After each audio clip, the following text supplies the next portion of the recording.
when truth becomes a target.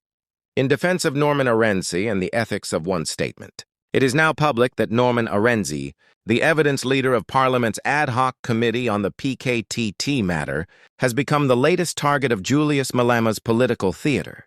Malema has called removal of Norman Arendse, calling his replacement, accusing him of relying on the same statement. General Mkhwanazi submitted to the Nhlanhla Commission.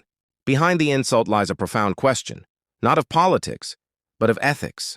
Must a witness invent a new version of the truth simply because the audience has changed? One truth, many forms. If Mkhwanazi's statement before the Nhlanhla Commission was made under oath, then that testimony carries moral and legal weight. To reuse it before Parliament's ad hoc committee is not laziness, it is integrity. Ethics demands consistency of truth. A person who tells one story to the executive and another to the legislature is not being transparent. He is being tactical. By grounding the committee's work in the same statement, Arendse was doing what ethical law demands, protecting the coherence of evidence. Truth should not mutate to satisfy politics. 2. Malema's argument is constitutionally plausible, but ethically empty.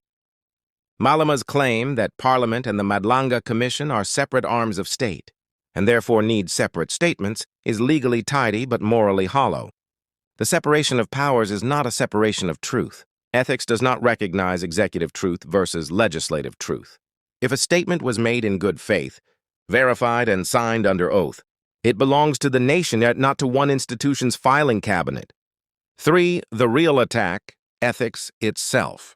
Malema's attack on Norman Arendse is not about performance.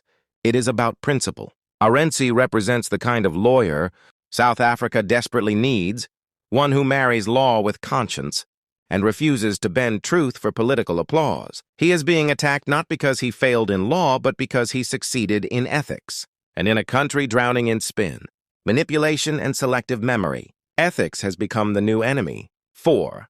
The danger of political bullying. When politicians can ridicule and undermine evidence leaders for following ethical standards, the entire system of accountability begins to rot. It signals to future legal minds that integrity will be punished and flattery rewarded. That is how democracies die, not through coups, but through the mocking of honorable men. 5. The moral imperative. In this moment, South Africa must decide. Do we want commissions and committees that produce different statements to please different powers? Or do we still believe in one truth that survives all hearings? If the latter, then Norman Arendse stands on solid ground, both legally and morally. The problem is not that Arendse reused a statement. The problem is that too many politicians have reused lies.